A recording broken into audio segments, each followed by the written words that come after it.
Hello everybody, मैं मनोज कुमार तिवारी। मैं straight line का नेक्स्ट वीडियो लेके आपके सामने मौजूद हूं।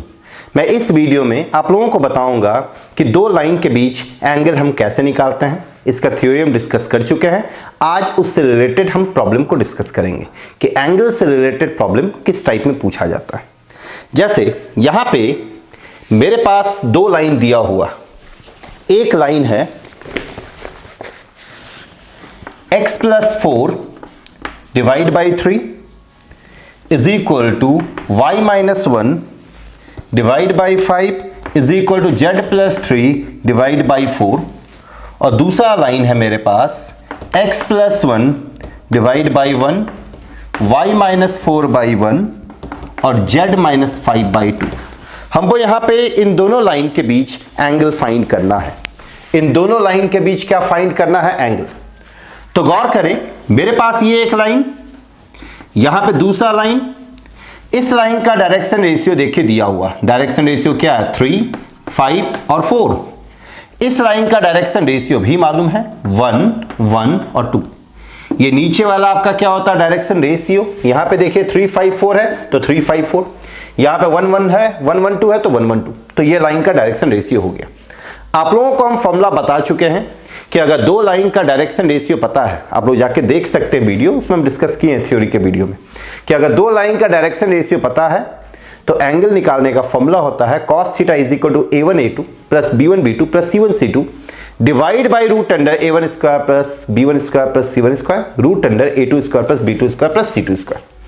तो यहां पे cos थीटा बनेगा, ये आपका a1 b1 c1 का काम कर रहा है, ये a2 b2 c2 का, तो 3 इंटू 1, ये 3 इंटू 1 प्लस 5 इंटू 1, तो ये 5 इंटू 1 प्लस 4 इंटू 2, तो ये 4 into 2 divide by root under 3 का स्क्वायर प्लस 5 का स्क्वायर प्लस 4 का स्क्वायर, फिर रूट अंडर 1 का स्क्वायर प्लस 1 का स्क्वायर प्लस 2 का स्क्वायर।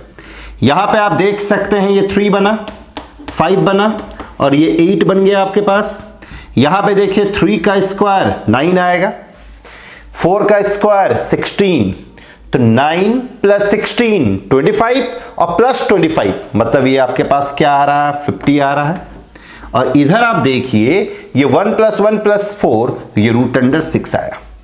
अब हम इस पे जोड़ घटाव करते हैं तो ऊपर गौर करें आप 16 आएगा, नीचे इसको हम क्या लिख सकते हैं? 5 रूट 2 और इंटू रूट 6। यहां से भी देखिए रूट 2 और रूट 2 इसके पास है, इन दोनों को अगर हम मल्टीप्लाई कर दे, तो अगर हम इन दोनों को मल्टीप्लाई करते हैं तो मेरे पास cos थीटा क्या आएगा? 16, 5 रूट अंडर 12, यहां से भी 2 बाहर आएगा तो 16, 5 इंटू 2 रूट अंडर 3, इसको कैंसिल कर दें तो cos थीटा मेरे पास क्या आ जाएगा? 8/5 रूट 3, मतलब थीटा क्या आ जाएगा? cos inverse 8 divide by 5 root 3। ये हो गया आंसर। तो जब कभी भी आपके पास दो लाइन गिवन होगा, याद रखें, दो लाइन गिवन होगा, एंगल पूछा है, डायरेक्शन रेशियो दिया हुआ है, फॉर्मूला क्या होता है? cos theta is equal to a1a2 plus b1b2 plus c1c2 divide by root under a1 square plus b1 square plus c1 square into root under a2 square plus b2 square plus c2 square. आराम से निकाल लिए। अगर आपके पास line vector form में हो, अगर आपके पास लाइन वेक्टर फॉर्म में हो तो भी आप एंगल आराम से निकाल सकते हैं। जैसे यहां पे मेरे पास दो लाइन है लेकिन वेक्टर के फॉर्म में दिया हुआ। लाइन एक है r vector is equal to 4i cap minus j cap plus lambda times, दूसरा लाइन है i cap plus 2j cap minus 2k cap, फिर दूसरा लाइन दिया हुआ यहां पे i cap minus j cap plus 2k cap plus mu times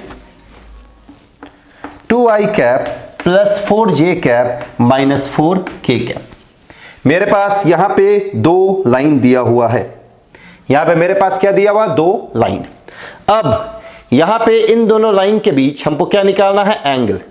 यहां पे अगर आप ध्यान से देखें तो इसको आप यहीं पे आप चेक करें पहले एक बार। यहां पे देखिए डायरेक्शन रेशियो, ये डायरेक्शन रेशियो का काम करेगा फर्स्ट लाइन का और ये डायरेक्शन रेशियो का काम करेगा सेकेंड लाइन का। तो यहां पे देखिए डायरेक्शन रेशियो 1, 2 और -2 है। यहां पे आपके पास डायरेक्शन रेशियो क्या है, 2, 4 और -4। अगर आप गौर से देखें तो इन दोनों का रेशियो 1/2 आएगा, इन दोनों का रेशियो 1/2 आएगा, और इन दोनों का रेशियो भी क्या आएगा, 1/2।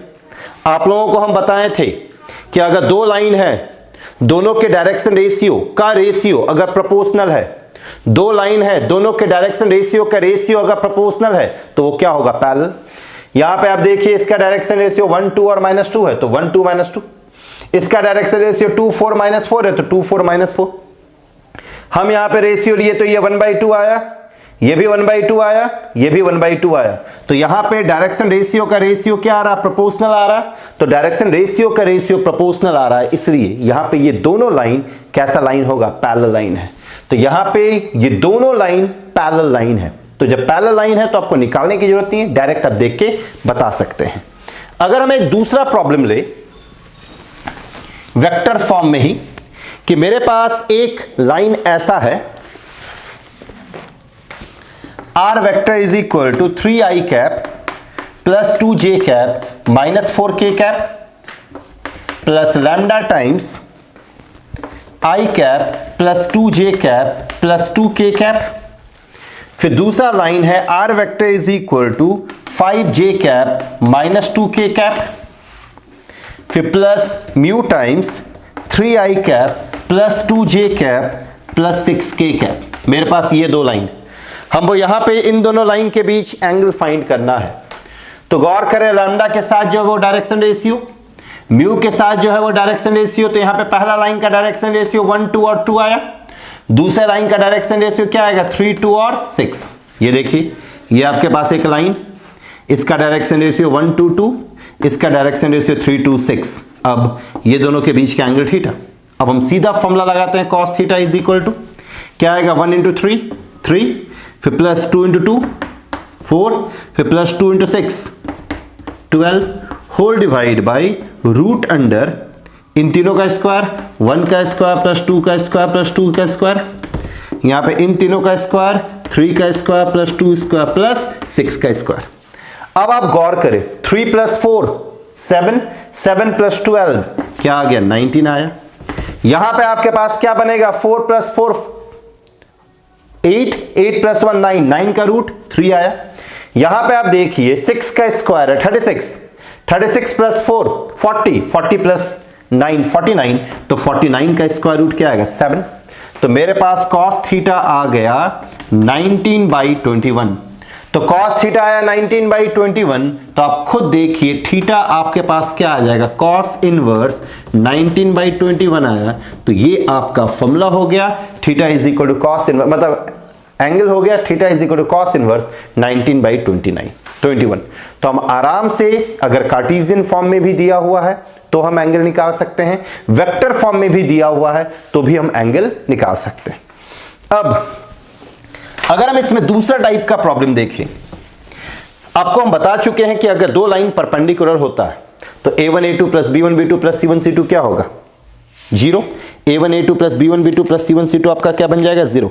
इससे रिलेटेड कुछ प्रॉब्लम इसमें गिवन है। जैसे आपके पास एक प्रॉब्लम है, find the equation of the straight line, find the equation of the straight line which passes through 2, 1, 3। ध्यान दें, एक लाइन का इक्वेशन चाहिए जो पास करा 2, 1, 3 से और perpendicular to the line x - 1/1, y - 2/2 और z - 3/3 and x/-3, y/2, z/5। ध्यान दे, आपको एक लाइन का इक्वेशन चाहिए जहां पे लाइन जो है वो 2, 1, 3 से पास करेगा और लाइन जो है वो इन दोनों लाइन पे परपेंडिकुलर है।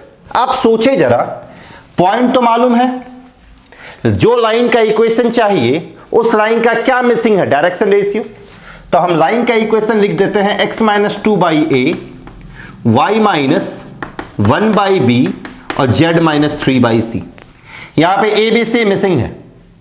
ये लाइन इस पे परपेंडिकुलर है, तो अगर ये लाइन इस पे परपेंडिकुलर होगा तो दोनों के डायरेक्शन रेशियो के प्रोडक्ट का सम क्या होगा, 0। तो देखिए ये a × 1 a बना, प्लस b × 2 2b बना, प्लस 3 इंटू सी क्या बन जाएगा आपका 3c इक्वल टू 0। फिर ये लाइन इस पे भी परपेंडिकुलर है तो ये -3a बना, फिर ये आपका क्या बनेगा 2b बनेगा, और ये आपके पास क्या आ जाएगा 5c इक्वल टू 0। तो मेरे पास दो इक्वेशन आया। अब हम यहां पे क्रॉस मल्टीप्लिकेशन के मदद से ABC निकालेंगे। ध्यान दे, जब कभी भी आपके पास दो इक्वेशन आए और 3 वेरिएबल हो और राइट हैंड साइड 0 हो, दो इक्वेशन आए 3 वेरिएबल और राइट हैंड साइड 0 हो, तो हम यहां पे हमेशा क्रॉस मल्टीप्लिकेशन अप्लाई करेंगे। इसका बहुत यूज आने वाला है प्लेन में, तो ये आप याद रखेंगे। मेरे पास जब दो इक्वेशन हो और राइट हैंड साइड 0 हो, 3 वेरिएबल हो, तो क्रॉस मल्टीप्लिकेशन। कैसे क्रॉस मल्टीप्लिकेशन अप्लाई करते हैं? ए लिखे, आप लोग पढ़े होंगे 9-10 में क्रॉस मल्टीप्लिकेशन। ए लिखे तो ए को हटा दे, छिपा दे पूरा। अब देखिए यहां पे 2 है, यहां पे 5 है, तो इन दोनों को मल्टीप्लाई करें तो 2 इंटू 5 क्या बनेगा आपके पास 10 बना। फॉर्मूला का एक माइनस आता है। अब इन दोनों को मल्टीप्लाई किए तो 10, फिर इन दोनों को मल्टीप्लाई करें तो 3 इंटू 2 क्या बनेगा 6, तो ये -6। अब हम यहां लिखे b को, तो b को लिखे, आगे बढ़े आप सीधा, ये 3 इंटू 3 यहां से आएगा 3 इंटू 3 क्या बनेगा 9, फिर फॉर्मूला का माइनस। अब 1 इंटू 5 क्या आएगा 5, फिर आप लिखे c। अब आगे कुछ नहीं है तो वापस पीछे आ जाए, c इसको हटा दिए तो 1 इंटू 2 आपका क्या बनेगा 2, फॉर्मूला का माइनस, फिर 2 इंटू 3 क्या बनेगा 6। तो यहां आपके पास क्या आ गया a/4 आया, इधर b/4 आया और c/-4 आया। सबसे हम 4 हटा सकते हैं तो ये a/1 b/1 c/-1, और इस पूरे को हम मान देते हैं k। तो यहां पे आप खुद देखिए a का वैल्यू k, b का वैल्यू भी k और c का वैल्यू क्या आ गया -k। तो यहां से हम ABC निकाल लिए k के टर्म्स में। इस ABC का वैल्यू हम इसमें रखेंगे, तो अगर हम इसमें रखें तो आप खुद देखिए आपके पास क्या आ जाएगा x-2/k, y-1/k, z-3/-k। अब इन तीनों के पास k, तो k को हटा सकते हैं, तो ये x-2/1, y-1/1 और ये z-3/-1, ये हो गया आपका आंसर। तो जब कभी भी कोई भी लाइन एक पॉइंट से पास कर रहा है और दो लाइन पे परपेंडिकुलर है, तो आप सीधा लाइन का डायरेक्शन रेशियो ABC माने, परपेंडिकुलर है तो a1 a2 plus b1 b2 plus c1 c2 आपका क्या बनेगा 0। तो वहां से दो इक्वेशन बनाए, और अगर आपके पास दो इक्वेशन ऐसा आ रहा है जिसमें 3 वेरिएबल हो और राइट हैंड साइड 0 हो, तो वहां पे आप हमेशा क्रॉस मल्टीप्लिकेशन यूज करेंगे। क्रॉस मल्टीप्लिकेशन से ही आप निकालेंगे। तो ABC का value in terms of k निकाले और जाके पुट किए, रिजल्ट मेरे पास आ गया। तो ये था आपके पास एक प्रॉब्लम। अगर हम एक और प्रॉब्लम देखें, जैसे मेरे पास एक प्रॉब्लम है x-5 divide by 5 lambda plus 2 is equal to 2 minus y divide by 5 is equal to 1 minus z by -1। और दूसरा लाइन है x/1 2y plus 1 divide by 4 lambda 1 minus z by -3। यहां पे कह रहा है कि ये दोनों लाइन एक दूसरे पे परपेंडिकुलर है। यहां पे क्या कह दिया कि ये लाइन और ये लाइन एक दूसरे पे परपेंडिकुलर है, तो आपको लैम्डा का वैल्यू फाइंड करना है। यहां पे ये लाइन और ये लाइन एक दूसरे पे परपेंडिकुलर है, तो आपको लैम्डा का वैल्यू फाइंड करना। आपको हम बता चुके हैं कि न्यूमरेटर में x, y और z का कोएफिशिएंट हमेशा 1 होना चाहिए। अगर न्यूमरेटर में x, y और z का कोएफिशिएंट 1 नहीं है तो 1 बनाएंगे। यहां पे देखिए x का कोएफिशिएंट 1 ठीक है, लेकिन यहां पे x, y का कोएफिशिएंट 1 नहीं है, तो ये x माइनस 5 लैम्डा प्लस 2, यहां से माइनस कॉमन दिए तो y माइनस 2/5 हो गया, यहां से माइनस कॉमन दिए तो z माइनस 1/-1 हुआ। अब ये x minus 5 divide by 5 lambda plus 2 आया, ये माइनस को नीचे भेजे तो y माइनस 2/-5 आ गया, यहां से माइनस को नीचे भेजे तो z माइनस 1/1 आया। ये आपका लाइन तैयार। इसका डायरेक्शन रेशियो क्या हो जाएगा 5 लैम्डा प्लस 2 -5 और 1। अब जरा इसको देखें, ये तो सही है, लेकिन यहां पे देखिए y के साथ 2 है, तो 2 हमको क्या लेना पड़ेगा कॉमन, तो ये x/1, यहां से 2 कॉमन लिए तो y plus 1/2 divide by 4 lambda, और इधर से माइनस कॉमन लेते हैं तो ये z माइनस 1/-3।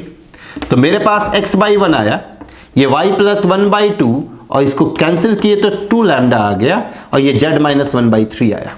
अब ये दोनों लाइन परपेंडिकुलर है, तो अगर दो लाइन परपेंडिकुलर होगा तो दोनों के डायरेक्शन रेशियो के प्रोडक्ट का सम 0 होगा।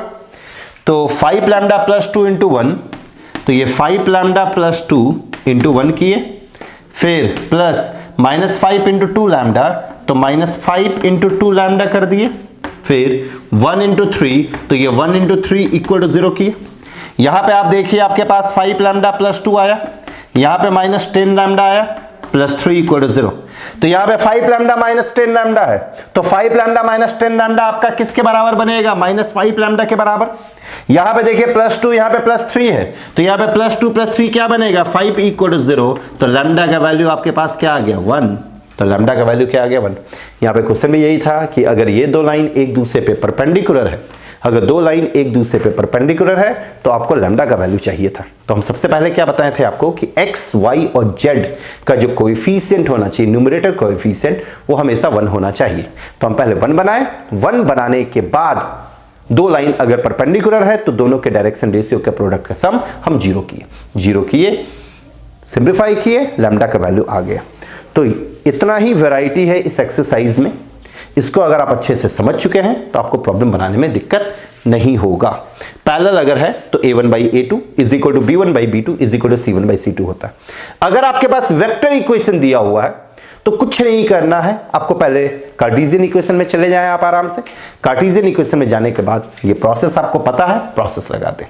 कुछ भी अगर वेक्टर फॉर्म में दिया है, अगर आप वेक्टर के साथ डील नहीं कर पा रहे हैं तो आप सीधा कार्टेशियन में भाग जाए। कार्टेशियन में जाने का तरीका आपको बता चुके हैं। कार्टेशियन में जाने के बाद जो प्रोसेस है वो प्रोसेस अप्लाई करें, आपको रिजल्ट मिलेगा। तो इससे रिलेटेड जो भी प्रॉब्लम है आपके पास, आप बना लें अच्छे से कि कहीं कोई कंफ्यूजन ना रहे, और अगर फिर भी कोई कंफ्यूजन रहता है तो आप लोग मेरे से पूछें।